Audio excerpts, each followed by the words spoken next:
timamu una venene na neni ademu huwa yaitaga utaalamu.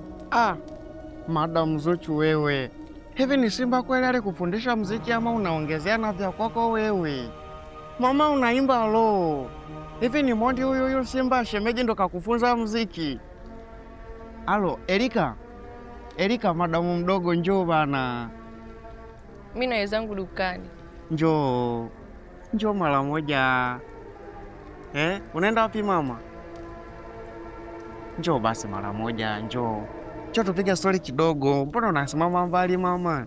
Njoo mama. Na wewe mpaka tutumie nguvu kukushawishi?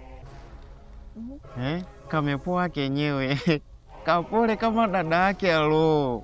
Hasa Erika. Hivi Erika unashindwa kumshawishi kaka yako? Wanawake wote wanaoingiza humu ndani wale mapisi wakali, anashindwa kunipa mimi hata mmoja kweli? Kwa hiyo kinakusuni? Usiseme hivyo Erika, kama mshawishi kaka yako na mimi aniunganishe demu hata mmoja bwana. Mshawishi kaka. Na mimi angalau mara moja najipigia mipasi. Eti. Kama mama, usifanye hivyo mama. Kweli wa ushuani mnalinga alo. Nitakuja nijipate mimi nishike hela nyingi nyinyi niwazalilishe nyinyi. Haya.